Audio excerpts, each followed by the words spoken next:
안녕하세요. 저는 딸아이 하나를 홀로 키우고 있는 30대 여성입니다.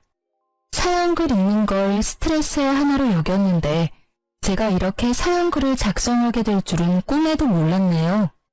저에게 이런 말도 안 되는 일이 일어날 줄이야. 그래도 이혼 과정이 잘 마무리가 되어 이제야 한시름 놓게 되어 이렇게 여러분께 제 이야기를 들려줄 수 있게 됐어요. 저와 남편은 5년의 연애 끝에 결혼한 케이스예요. 그만큼 서로의 장단점을 알고 있었기에 신중한 결혼이었지만 연애와 결혼은 다르다는 말을 실감한 결혼이기도 했죠. 저는 그리 잘 사는 집 딸은 아니지만 사회 초년생 때 부모님이 돌아가셔서 유산이 좀 있었어요. 결혼 기간 동안에는 그 부분을 남편에게 말하지는 않았죠. 왜냐고요? 남편은 돈을 너무 사랑하거든요. 일명 과시욕의 현신.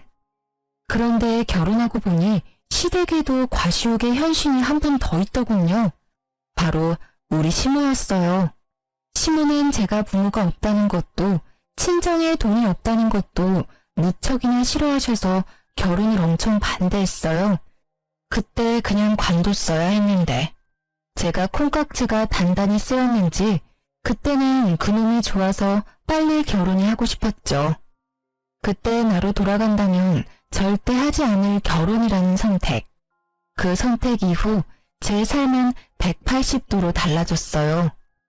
결혼 직후 알게 된 그놈의 다른 얼굴은 논팽이였어요. 그리고 잡은 물고기는 거들떠도 보지 않는 쓰레기 같은 인간이기도 했죠.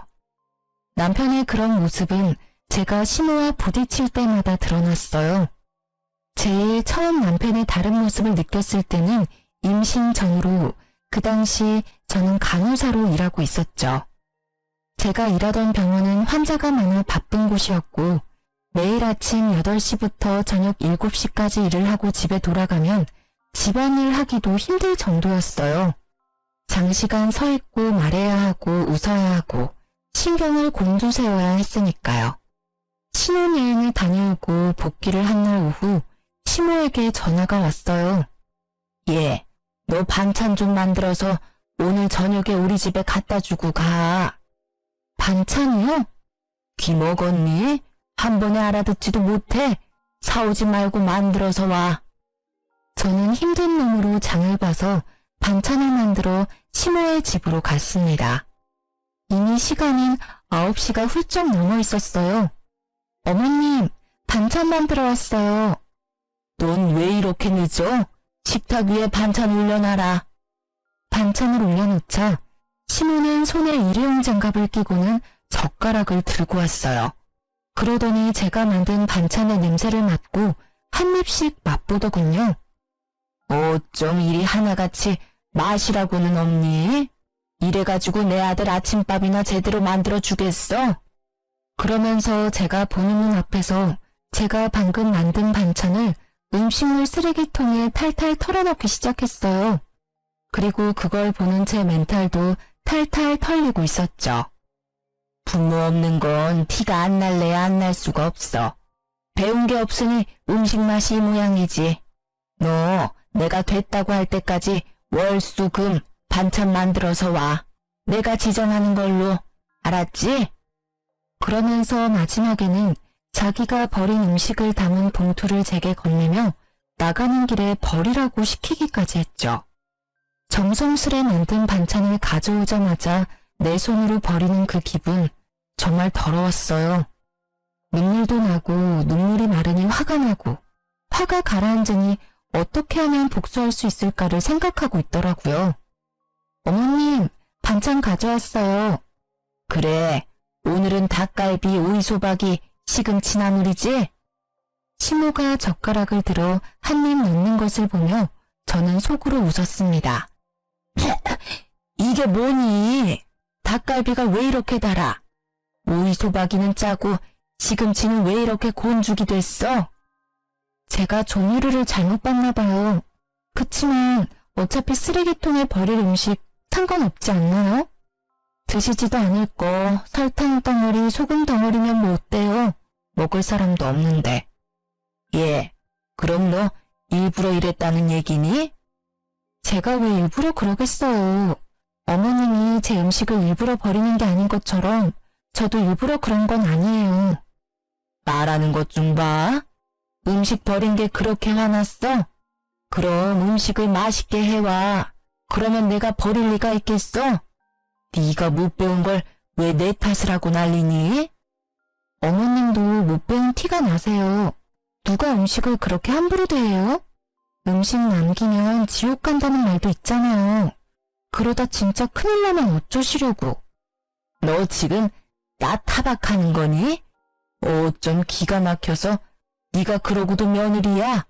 음식이 음식 같아야 말이지. 소염물 같은 음식도 반찬이라고 시어머니한테 가져오다니.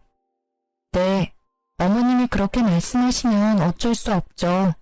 소염물 같은 음식 2번 다시 어머니께 가져다 드리지 않을게요. 그럼 됐죠?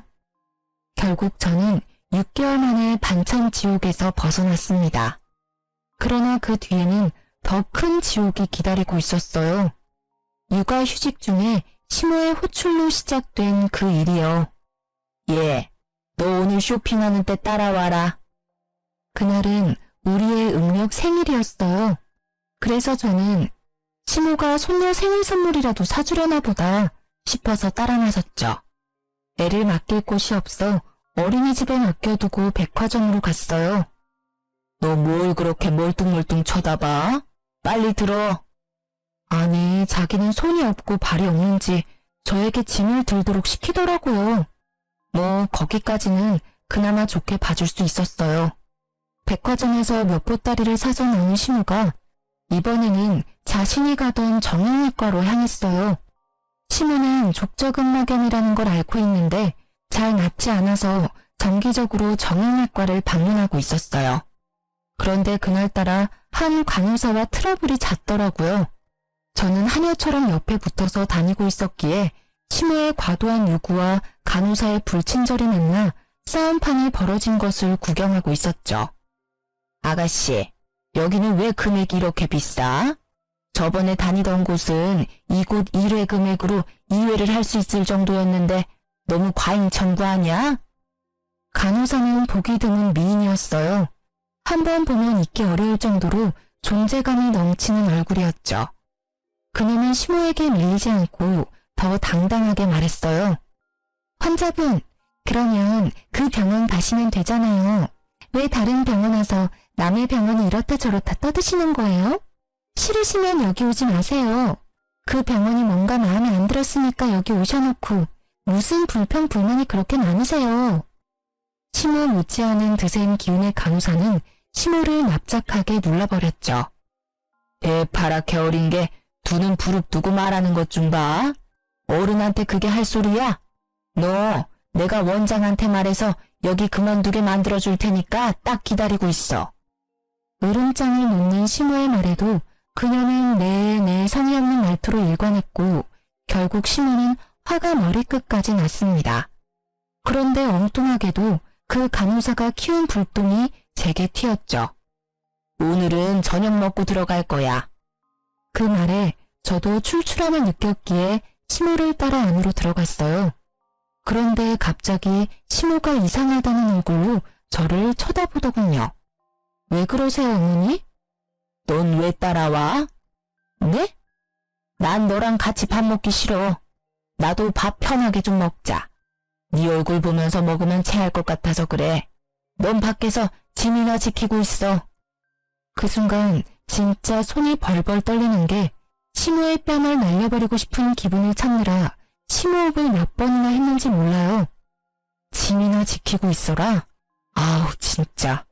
시모만 아니면 저도 아까 그 간호사처럼 대꾸해주고 싶을 정도였죠. 딸아이 생일 선물 사러 온 거라고 생각했는데 그런 것도 아니었고 가면 보니 딸의 생일인지도 모르고 있는 눈치더라고요. 저런 사람을 시모라고 모셔야 하다니. 그러던 중에 전화벨이 울리더라고요. 어린이집 선생님이었어요. 어머님, 저희 마감 시간이 다 되어가서요. 혹시 언제쯤 오시나요? 아, 죄송해요. 최대한 빨리 데리러 갈게요. 죄송합니다. 갈 때까지 조금만 봐주세요. 전화기 너머로 연신 고개를 숙이며 사죄의 말을 한 저는 남편에게 급히 전화를 걸었습니다. 당신 빨리 어린이집에 좀 가봐. 마감 시간이라는데 내가 가기가 좀 그래. 당신 애 보려고 육아휴직 하는 거 아니었어? 지금 어디서 뭐라고 있길래 애도 맡겨놓고 밖이야. 내가 지금 놀고 있으면 당신한테 전화했겠어? 다짜고짜 왜 나한테 화내고 난리야. 나 지금 어머님하고 밖에 나와 있거든? 당신 퇴근 시간 넘었는데 집 아냐? 나 지금 바빠. 갑자기 전화해서 데려오라 말라야. 나 안 갈 테니까 당신이 알아서 해.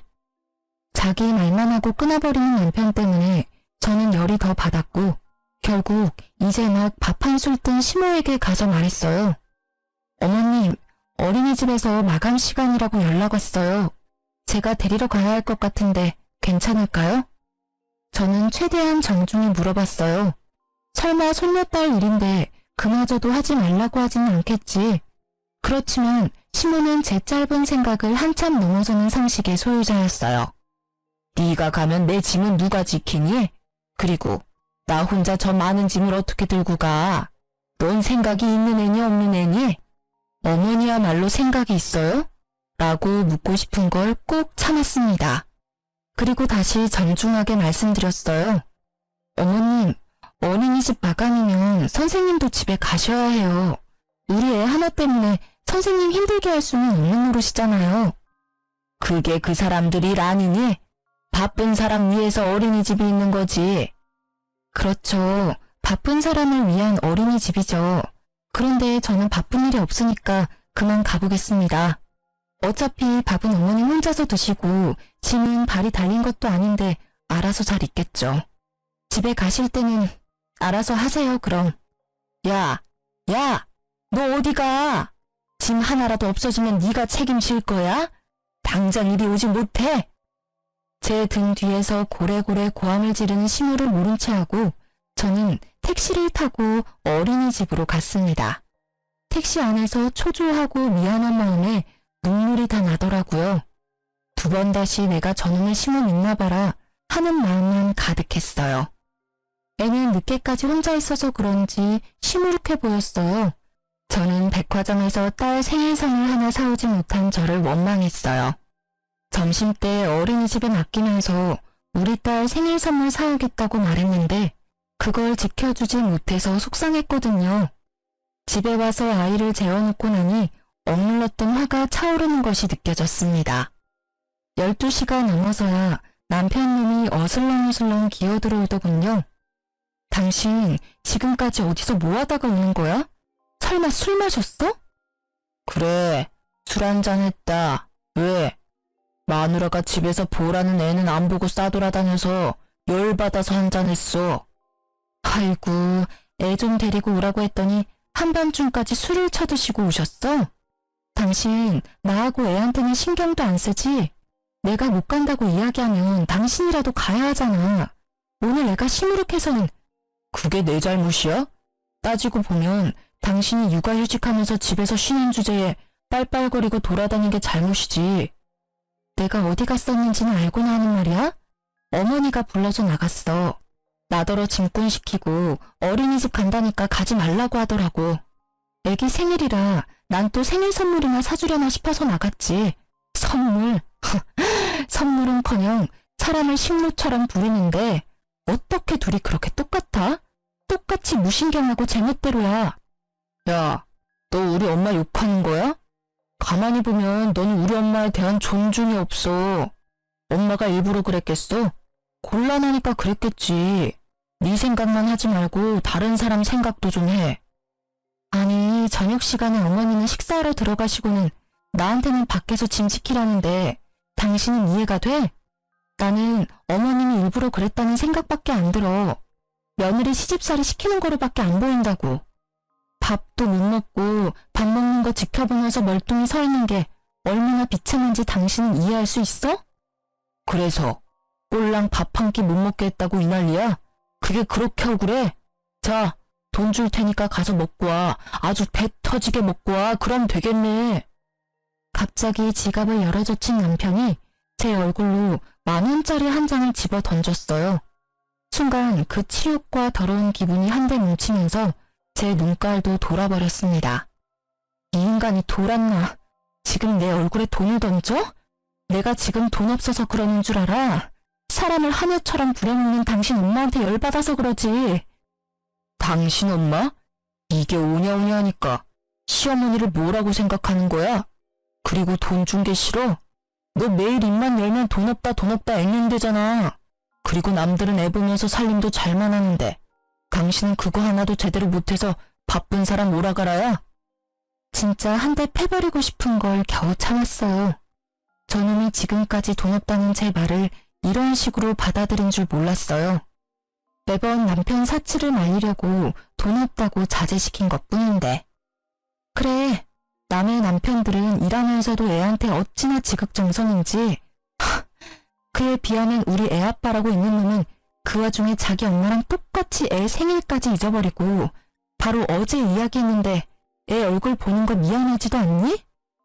음력 생일이 뭐가 중요한데 양력 생일 챙겨주면 되잖아. 이러니 내가 당신을 못 믿지. 당신 아버님이 음력 생일 지내라고 한 거 잊었어? 어떻게 아버님만 연락 올 수가 있어?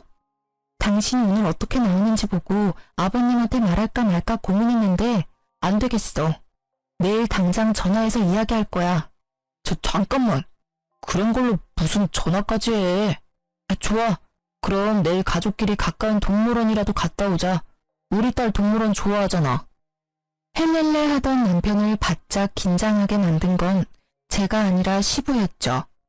남편은 시부가 운영하는 작은 회사에서 관리직이라는 명목뿐인 직급으로 일하면서 월급을 받고 있거든요.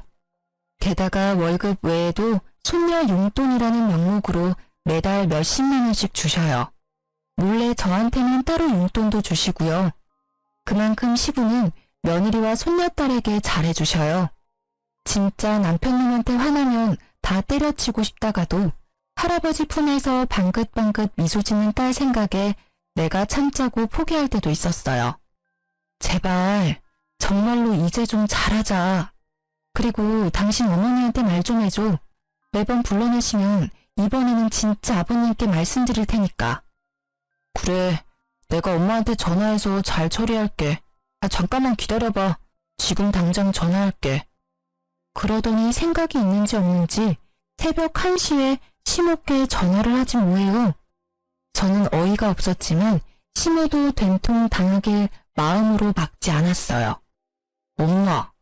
엄마는 왜 애 잘 보고 있는 주부를 불러다가 그런 일을 시켜?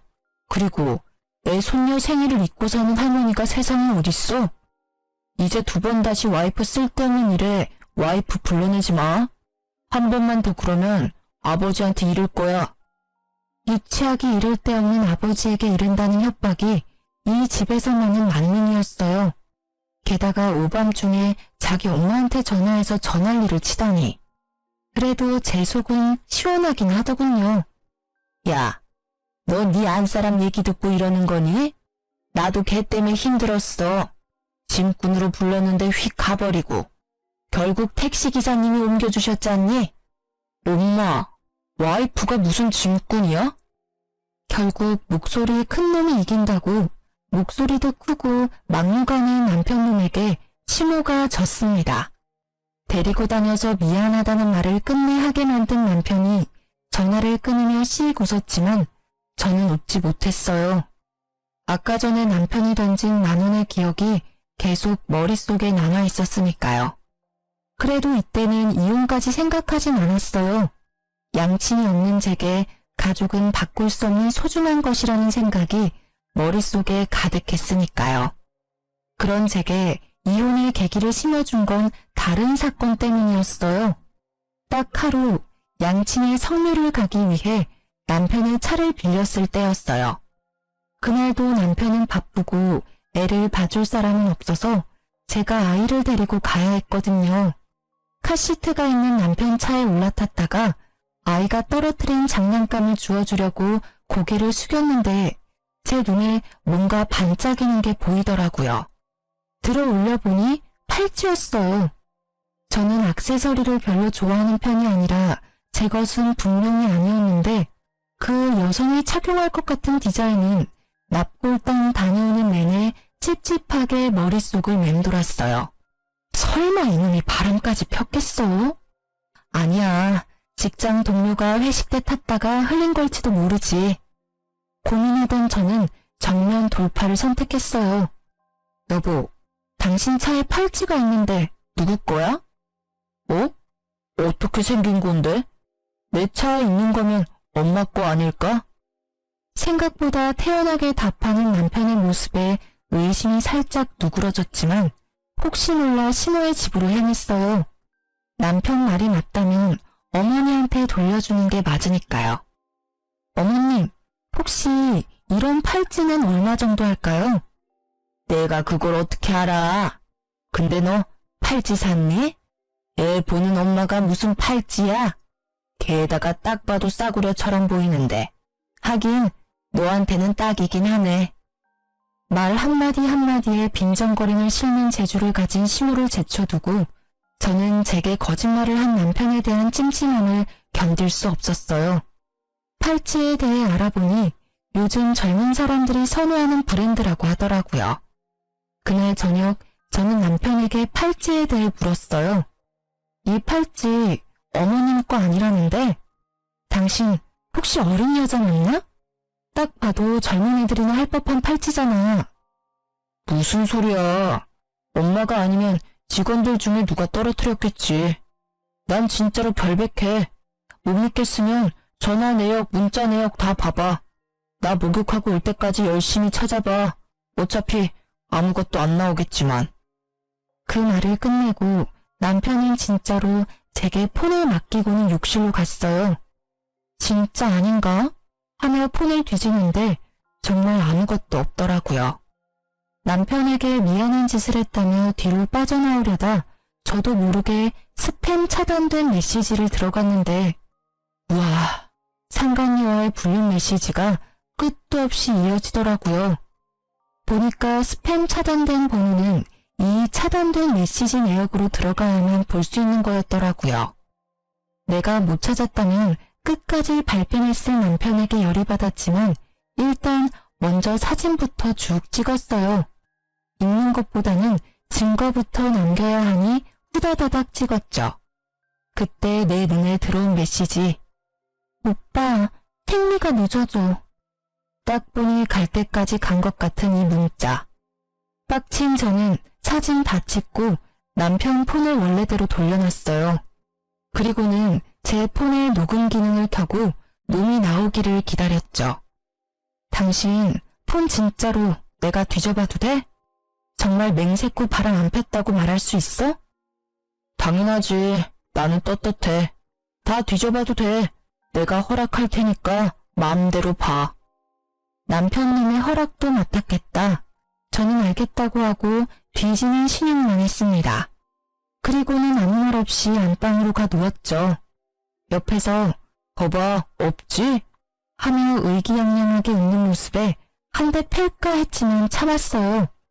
마지막 결정적인 한 방을 위해 정말로 영혼까지 끌어모아 참았습니다. 그놈이 출근하고 저는 바빠졌습니다. 찍어놓은 수십 장의 사진을 분석해야 해서요. 그러다 보니 주소를 찍은 문자가 있더군요. 그런데 그 문자 주소가 눈에 익었어요. 어머님이 다니는 정형외과 주소였거든요. 저는 잠시 고민하다가 정형외과로 갔습니다. 그리고 간호사들이 앉아있는 안내 데스크에서 이렇게 말했죠. 며칠 전에 요 앞에서 팔찌를 하나 주웠는데 혹시 주인이 계신가요? 제 것 같은데요. 그렇게 나서는 여자의 얼굴을 보고 저는 속으로 깜짝 놀랐습니다. 시모와 대판 싸운 그 불친절한 간호사였거든요. 저는 속으로 숨을 삼키고 확인했어요. 진짜 주인인지 모르니까 팔찌가 어떻게 생겼는지 설명해 주시겠어요? 똑같으면 제가 드릴게요. 로즈골드의 체인이고요. 꽃 모양이에요. 큐빅이 꽃에 4개 정도 박혀있고. 정확한 설명이었습니다. 저는 드디어 남편 놈과 바람핀 상간녀를 잡았어요. 그러나 당장 그 앞에서 난리치지는 않았어요. 그러면 복수가 아니잖아요. 저는 그녀에게 돌려주고는 전화번호를 하나 받아놨어요. 상간녀가 제게 뭐라도 사겠다고 하길래 지금은 안 되니 나중에 제가 전화 오면 와달라고 했죠. 이것도 인연인데 친하게 지내자면서요. 그리고 집에 돌아와 남편을 기다렸습니다. 그날도 남편은 상간녀를 만났는지 엄청 늦게 오더군요. 당신 바람 폈지? 무슨 헛소리야. 아니라고 몇 번을 얘기해. 그런데 어떡하지? 나는 이미 증거를 잡았는데. 뭐? 그런 게 있을 리가 없잖아. 그놈은 눈에 띄게 당황하고 있었어요. 그 모습은 틀림없는 불륜남의 불안함이었습니다. 그때 보여준 당신 폰에서 봤어. 스팸으로 차단된 문자에 고스란히 찍혀있던데 내가 못 찾을 줄 알았나 봐. 이 나쁜 놈아. 애한테 신경도 안 쓰고 늦게 쏘다니더니 바람을 펴? 이제 애가 1살이다. 당신 머리통에는 도대체 뭐가 든 거야? 애 아빠라는 생각이 있긴 해? 아, 그래. 폈다.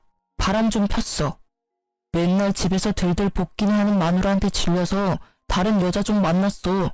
근데 그게 뭐? 내가 죽을 죄를 지은 것도 아니잖아. 솔직히 나도 당신한테 질려. 매번 우리 엄마랑 싸우고 나랑 싸우고. 나도 당신이랑 같이 살기 싫어. 이혼해. 진짜 돌았구나. 완전 갈 때까지 가셨네.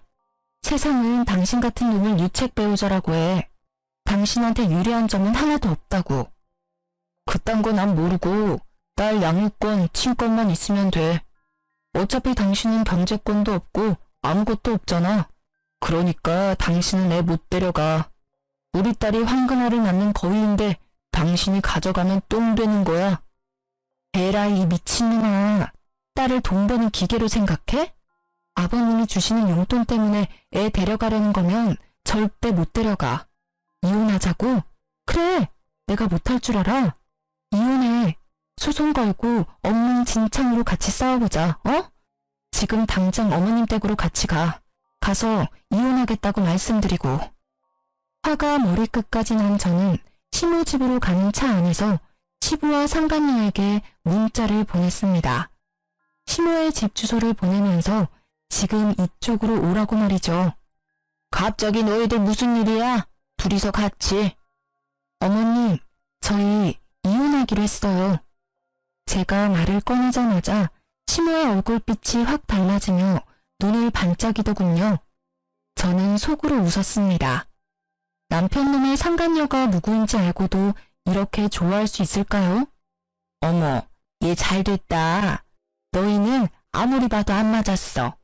어쩜 잘 생각했어. 어머님, 안 맞아서 헤어지는 게 아니라 이 사람이 바람 펴서 헤어지는 거예요. 바람? 너 진짜 바람 폈니? 그건 곤란한데. 저는 시모가 맞받아칠 줄 알았는데 시모는 답지 않게 당황스러운 표정을 지어 보였습니다. 곤란한 게 아니라 잘못된 거죠. 어머님은 아들을 어떻게 키우셨길래 그걸 당당하다고 말하는 거죠? 얘는? 말은 똑바로 해. 사람이 바람을 피우는 데는 원인 제공을 한 너한테도 문제가 있어. 제가 무슨 원인 제공을 했어요? 제가 제발 좀 여자 만나라고 이 인간한테 여자를 들이밀기를 했어요? 아니면 여자한테 우리 남편 좀 만나달라고 빌기라도 했어요? 말을 참 이상하게 하네요? 잘못은 이 새끼가 했는데 왜 제 탓을 하세요? 네 꼴을 좀 봐. 그걸 나한테 물으면 내가 뭐라고 해야 하니? 네가 이렇게 추레하게 다니니까 네 남편이 바람을 피우지. 얼굴이 못생겼으면 돈이라도 많던가. 세상에 하고 많은 여자 중에 꼭 골라도 이런 애를 골라서는 그래도 이제 헤어진다니 다행이구나. 그게 무슨 소리야? 방문이 열리고 시부가 들어왔습니다. 시부의 얼굴이 열을 받아 벌겋게 달아올라 있었고 시모의 얼굴은 새파랗게 질렸습니다. 야, 너 바람 폈어? 진짜 바람 펴서 며느리랑 헤어지는 거야? 그게 바람을 핀 게 아니라 성격이 안 맞아서 헤어지는 거예요. 매번 엄마랑 싸우고 저랑도 안 맞고. 대신 애는 제가 데려올 거예요, 아버지. 아버님, 그에게 상간녀가 있더라고요. 이게 바람 핀 게 아니면 뭐겠어요? 그 여자랑 결혼하겠다고 저랑 헤어지겠대요. 멍청한 놈, 전화에 몹쓸 놈. 핏줄 어디 안 간다더니 지 엄이랑 똑같은 짓을 해? 네 엄이랑 내가 왜 별거 중인지 몰라서 그런 짓을 해? 여보, 지금 며느리는 저희랑 급이 안 맞아요. 친정에 부모도 없고 돈도 없고 그렇다고 예쁘기나 해요? 그 입 좀 다물어. 당신 그 바람기로 내가 받은 고통, 이번에는 당신 자식이 제 아내한테 그대로 저지르고 있어. 당신은 느끼는 게 없어? 그러고도 당신이 엄이야? 아버지, 이 사람이 매번 어머니랑 싸워서. 내가 바보냐? 며느리한테 다 들어서 이미 알고 있다. 하나부터 열까지 네 어미와 네가 잘못한 짓을. 네 어미가 그런 짓을 저지르면 너라도 네 처를 감싸고 위로해야지. 아이고, 자식 새끼라고 하나 있는 게 모질이가 따로 없어. 이유가 어찌 됐든 둘 다 이혼하기로 한 거 그냥 허락해주고 재혼시켜줘요. 새로 들일 애는 집도 꽤 살고 애도 참아대요. 이놈의 옆했네. 끝까지 반성은커녕 불난 집에 부채질만 해? 좋아. 그렇다면 나도 이제껏 질질 끌어온 일을 해결해야겠지. 오늘부터 당신에게 주던 돈은 다 끊을 거야. 아니 여보, 그럼 저더러 어떻게 살라는 말이에요? 그리고 너, 내일부터는 다른 직장 구해봐. 내 회사에 네 자리는 이제 더 이상 없을 거다. 아버지, 일을 그만두게 하신다뇨. 한 번만 봐주세요. 뭐? 봐줘? 나는 이미 결정했다 이놈아. 이 집안의 바람으로 이런 일 일어나는 건 마지막이어야 할 거야. 아니면 내가 진짜로 이번에는 당신이랑 이혼하고 아들놈 호적에서 파버릴 테니까. 아버지, 아버지는 도대체 누구 편이에요? 내가 저 여자랑 안 살겠다는데 왜 아버지가 이 난리시냐고요. 이놈이 그래도 제정신을 못 차리지. 내가 왜 난리냐고? 내가 내 손녀딸 할아버지라서 그렇지. 니놈한테 무슨 아빠 자격이 있어? 귀한 딸 팽개 쳐놓고 여자 만나러 다니는 꼴이 어떻게 둘이 똑같아? 시부의 분노에 찬 고함 소리가 끝나자마자 벨이 울렸어요. 저는 후다닥 뛰어나가 상간녀를 안으로 들였습니다. 제가 부탁한 순대 사오셨네요? 고마워요. 제가 순대를 너무 좋아하거든요. 자, 어서 들어오세요. 집안이 좀 어수선하긴 하지만. 거실로 들어오는 그녀의 모습에 놀란 건 남편뿐만이 아니었어요. 두 사람의 그 썩어버린 표정을 보니 제 기분이 너무 상쾌하더라고요. 게다가 상간녀는 남편과 시모를 쳐다보더니 망했다는 표정으로 그 자리에 서 있었어요. 망했겠죠. 자기가 그렇게 업신여기던 민폐 환자가 여기 딱 서 있는데. 왜 네가 여기 와? 나 팔찌 찾아주신 분이 이분이셔. 뭐? 팔찌? 그래, 그 팔찌. 망할 당신이 나한테 거짓말했던 그거 어머님 거 아니었더라? 그래서 내가 주인 찾아줬어. 그리고 이참에 여기에 불렀지. 관계자들 다 모였으니까 이혼 얘기 이제 해보자고. 제 말이 끝나기도 전에 시모는 발광을 했습니다. 거의 발작 수준이었죠. 그것도 이해는 가요. 시모를 하찮게 여긴 간호사잖아요. 물론 하찮은 사람이긴 하지만 대놓고 그런 대우를 당한 게 처음이라. 예, 너 만난다는 여자가 이 여자야? 미쳤어, 미쳤어. 이 여자 절대로 안 돼. 도대체가 너는 보는 눈이 왜 이렇게 없어? 게다가 순대 내가 제일 질색하는 걸 들고 왔잖아. 엄마가 어떻게 얘를 알아? 두말 안 해. 나는 이 애는 허락 못해. 같은 값이면 그나마 조금이라도 순종적인 며느리가 낫지. 어머님, 제가 왜 남아있으리라고 생각해요? 저 나갈 건데요. 이제 와서 버스 잡아도 늦었어요. 저도 두 분한테 정이 뚝 떨어졌거든요. 정말 어디 가서 이런 애들만 골라서 와? 좀 괜찮은 애를 데리고 와야 데리고 다닐 맛이 날 거 아니야. 상간녀는 잠시 주변을 둘러보는 듯 하더니 생각이 끝난 듯 말도 안 되는 말을 짓거리더라고요. 안녕하세요. 전 하경이에요. 오빠와는 만난 지 1년 됐고 오빠와의 결혼을 진지하게 생각하고 있어요. 머리가 돌아버린 건지 원래 앞만 보고 사는 건지는 모르겠지만 아직 정식으로 이혼도 안 한 와이프 앞에서 당당하게 말하는 꼴을 보니 보통 꼴통은 아니구나 하는 생각이 들었죠. 그래요? 아직 이혼도 안 한 남자랑 결혼 생각을 하고 있어요? 부인 있는 남자랑 바람 펴놓고 상간녀라 그런지 얼굴에 철판을 깔았나 봐요. 세상의 모든 상간녀들이 다 그렇죠. 전 당당해요. 상간녀이기 전에 저와 오빠는 사랑하는 사이고 그걸 맡고 있는 사람이 아줌마니까요. 애를 빌미로 매번 협박한다는데 그게 아내가 할 행동인가요? 네가 뭘 안다고 입을 나불대? 애를 빌미로 협박? 네가 좋아하는 오빠가 그리 말하든? 웃기고 있네. 이렇게 순진한 아가씨가 여기 있네. 이보세요 상간녀씨. 당신 오빠는 기본적으로 애를 안 봐줘요. 애를 빌미로 협박? 당신 오빠가 애를 무서워할 것 같아? 정작 무서워하는 건 따로 있는데? 그리고 당신도 애를 가졌다면서 애를 빌미로 합법적인 남편한테 집에 관심 좀 가지라고 말한 와이프랑 애를 빌미로 애 있는 유부남 꼬셔서 결혼하자고 하는 상간녀랑 딱 봐도 누가 진짜 잘못한 건지는 뻔하지 않아? 그만해. 하경이 하는 말 다 100번 울어.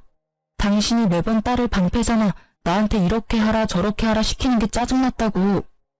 아이고 얄분하셨네. 그래요? 네 놈이 먼저 여자를 꼬셨어요? 그래서 잘하는 짓이다. 어? 어린 여자 임신시키고 나니 늙은 마누라는 필요 없다 이거지? 그래. 당신 같은 늙은 호박 나도 필요 없어. 헤어지자니까 왜 사람들을 불러 모아서 일을 크게 만드는데? 아, 제발 나랑 헤어져 줘라. 어? 알았어. 헤어져 줄게. 그치만 어머님도 아버님도 아셔야 하잖아. 우리가 왜 헤어지는지, 누구에게 잘못이 있는지, 누가 가정을 파탄냈는지. 말만 하면 다 내 탓이지. 그러니 너는 도대체 뭘 잘했다고 그렇게 큰 소리야? 나 잘한 거 없어. 그치만 잘못한 것도 없지. 나는 지금 횡단보도에서 신호 지킴에 서 있다가 뺑소니 당한 기분이거든. 잘못한 게 없어? 매번 엄마랑 싸우고 나한테 이빨 들이댄 게 누군데? 엄마가 처음부터 당신이랑 결혼 반대할 때 알아봤어야 했어. 야, 돈 없이 커서 궁상 맞은 것도 하루 이틀이지. 어떻게 매번 돈 없다고 나를 들들 볶을 수가 있어? 망할 남의 편이 꺼낸 그 말이 비수가 되어 제게 꽂혔지만 저는 등 뒤에 칼 꽂을 생각에 기분이 더 좋아졌어요.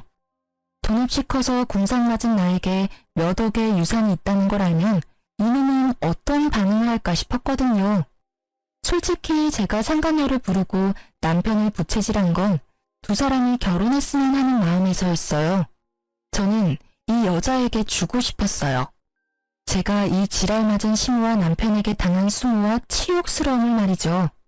분명히 이 두 사람은 내가 없으면 다른 사람에게 똑같은 행동을 하겠죠.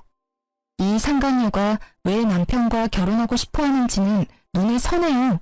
딱 봐도 남편은 돈 많게 생겼으니까요. 제발 둘이 결혼해서 너도 나처럼 눈물을 흘리며 고생해봐 하는 마음뿐이었죠. 우리 둘의 설정을 날린 건 시부였습니다. 둘 다 그만해라. 여기서 단단히 내 일러두는데 내가 죽으면 당신하고 당신 아들은 내 유산 받을 생각 꿈에도 하지 마. 내 재산 반은 사회에 환원하고 반은 소녀딸에게 줄 테니까. 그 말만 남기고 시부는 떠났고 남겨진 두 사람은 설마 진짜 그럴 리가 있겠냐며 의외로 낙관적인 생각을 하더라고요. 그래서 제가 그들이 그런 생각을 못하게 진실을 알려줬습니다. 아버님이 저번에 변호사와 유언장 다시 작성했다고 하셨는데 다들 그건 잊고 계시네요. 거기 뭐라고 적혀 있을지 궁금하지는 않으신가 봐요? 저는 그렇게 말하고 그 집에서 나왔습니다. 집에서 딸과 제 물건을 챙겨 나오고서는 남편과 이혼소송 진행했어요. 부모님이 남긴 유산으로 교회에 적당한 집도 하나 사고 파트타임으로 일하며 일자리도 얻었어요. 그리고 제가 집을 샀다는 걸 어디서 들었는지 시모가 제 집으로 찾아왔더군요. 예, 잘 지냈니? 일하느라 애 보니 힘들지? 그래서 내가 반찬 좀 싸왔어. 시모의 몰골은 웃기지도 않았습니다. 언제나 명품을 휘두르고 있던 시모에게 명품이라고는 하나도 보이지 않았으니까요. 내가 많이 잘못했어. 너한테 돈이 많았다면 미리 얘기하지 그랬어. 그랬으면 내가 그렇게까지 하지는 않았을 텐데. 아들도 많이 후회하더라. 그러니 다시 잘해보는 게 어떠냐? 이 집도 내놓고 우리 집으로 들어오고. 그리고 너 아직 네 시아버지랑 자주 만나는 것 같던데 그 사람한테 잘 얘기해서 나 용돈도 다시 받도록 해주고. 바뀐 줄 알았더니 하나도 바뀐 게 없더라고요. 사람 쉽게 바뀌지 않는다더니 어찌 이리 얄미운 부분은 그대로인지. 게다가 돈이 많았으면 나를 괴롭히지 않았을 거라는 그 생각이 정말 천박하고 예의 없는 생각이라는 걸 아직 모르더군요. 게다가 용돈을 다시 받을 수 있도록 해달라니. 제게 와서 할 말은 아니잖아요.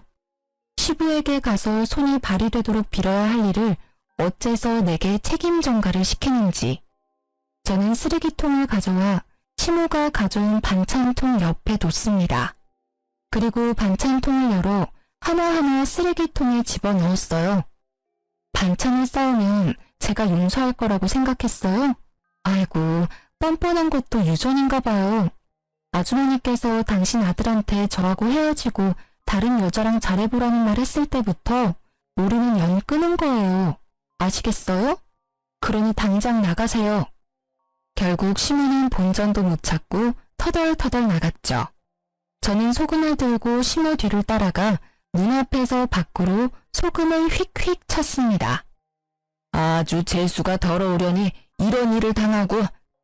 제가 치는 소금에 어이없는 듯 바라보는 시모를 보며 저는 문을 쾅 닫았습니다. 속이 어찌나 시원하던지. 이 정도쯤 했으면 다시 찾아오지는 않을 거라 생각했는데 다음날 그 인간이 찾아왔더라고요.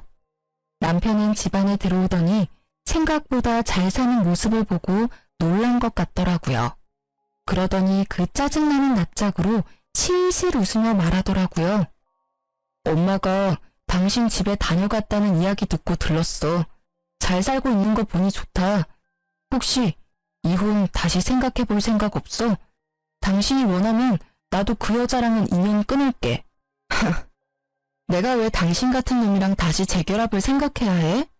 이보세요, 아저씨. 정신 똑바로 차리세요. 지금 그 말부터가 이미 아웃이라고요. 뭐? 내가 원하면 그 여자랑은 인연을 끊어? 야, 이 모자란 놈아. 네가 최소한 나하고 재결합을 운운할 생각이었으면 그 여자랑 인연을 먼저 끊고 나한테 와야지. 순서가 한참 바뀌었잖아. 지금 살고 있으면서 무슨. 아서라, 네가 억만금을 들고 와도 너랑 다시 재결합은 안 해. 그러면 돈이라도 좀 빌려줘. 한 1,000만 원만. 미친. 나한테 돈 맡겨놨어? 그리고 왜 내가 너한테 돈을 빌려줘야 해? 내가 지금 당장 너한테 위자료 받아도 모자랄 판에. 그래, 이혼 소송하고 있으니까 막 가는 거야? 당신이 이렇게 돈 많이 있는지 몰랐지. 있었다는 걸 알았으면 나도 헤어지자고 하진 않았을 거 아니야. 이 말도 진짜 웃기다. 뭐? 돈이 있으면 헤어지자고 하지는 않았을 거라고? 그리고 상간녀랑 분류는 계속했을 거고? 그게 더 지옥이었겠네. 이러고 보니 내가 너랑 이혼을 결심한 게 올해 들어 제일 잘한 일 같아. 당신이 맨날 돈돈거리니까 내가 다른 여자한테 간 거잖아. 그 부분은 당신이 잘못했다고 생각해. 나 모아놓은 돈도 없는데 일자리도 잃었어. 아버지가 퇴직하고 다른 데 알아보라고 해서. 퇴직금은? 그건 아버지가 내 차 가지고 가셔서 새로 차 샀어. 지금 당장 밥 사 먹을 돈도 없어서 힘들다고. 당신 돈 많아 보이니까. 진짜 달라지지 않은 그 허세와 과시욕에 저는 속으로 혀를 찼습니다. 퇴직금은 못해도 5천 정도는 됐을 텐데 또 비싼 차를 샀겠구나 하는 생각에 웃음이 났어요. 그 상간녀는 지금 속에서 얼마나 열불이 날까 싶어서요. 그래? 그럼 어쩔 수 없네. 자, 저는 가방에서 지갑을 꺼냈습니다. 그 손끝이 흥분으로 떨리는 걸 겨우 참았어요. 언젠가 다가올 이 순간을 위해 제 지갑 안에는 1,000원짜리 10장이 빼곡히 들어가 있었습니다. 저는 그 1,000원짜리 10장을 꺼내서 남편의 얼굴을 향해 시원히 뿌렸습니다. 배고프면 나가서 사 먹어 이 등신아. 정말 10년 묵은 채증이 내려가는 기분에 저는 숨통이 확 트이는 걸 느꼈어요. 1,000원짜리 세례에 제대로 열받은 남편은 저를 노려보더니 열받아 집을 빠져나갔어요. 그리고 시모에게 했던 대로 따라 나가서 소금을 휙휙 치고는 다시 집으로 돌아왔습니다. 그 뒤로 그 사람들은 제 집에 찾아오지 않았어요. 그 자존심만 센 인간들에게 저희 집은 치욕과 수치스러움의 기억이니까요. 나중에 시부에게 들어보니 시부가 시모 집을 팔아버리는 바람에 상간녀와 전 남편 시모가 함께 살게 됐나 봐요. 그 상간녀도 대단한 게 시부의 재력이 탐나는지 언젠가 시부가 전 남편을 다시 거둘 거라는 생각 때문이었는지 셋이 같이 살기로 했다더군요. 하지만 전 남편과 시모는 그런 상간녀를 저 대신 본이라고 생각했는지 하나부터 10까지 동동거리며 괴롭혔다더라고요. 제대로 빨대 꽂으려고 한 거죠. 나중에 두 사람이 빈털터리에 자기가 본이라는 사실을 뒤늦게 깨달은 상간녀가 시모 명품들을 모조리 들고 도망갔대요. 시모는 상간녀를 잡으려고 눈에 불을 켜고 돌아다니다 결국 못 잡고 집에 붙어 있다고 하고요. 전 남편은 결국 일을 시작했으나 매번 잘려서 현재는 전단지 알바를 하며 살고 있다고 해요. 얼마 전에 그 동네에 들릴 일이 있었는데 다 잃고 기력까지 잃은 시모가 처음에는 못 알아볼 정도로 늙었더라고요. 그 모습에 뿌린 대로 거둔다는 말이 생각났어요. 요즘 여전히 시부와 제 딸은 자주 만나요. 재혼 생각은 글쎄요. 지금으로서는 별 생각 없네요. 사람 일 모르는 거라고 하지만 회복에 시간이 걸릴 것 같아요. 가족이 완성체여야만 행복하다고 생각한 지난날을 반성하며 단 둘뿐인 가족만으로도 행복하게 지내고 있으니까요. 긴 사연글 읽어주셔서 감사합니다.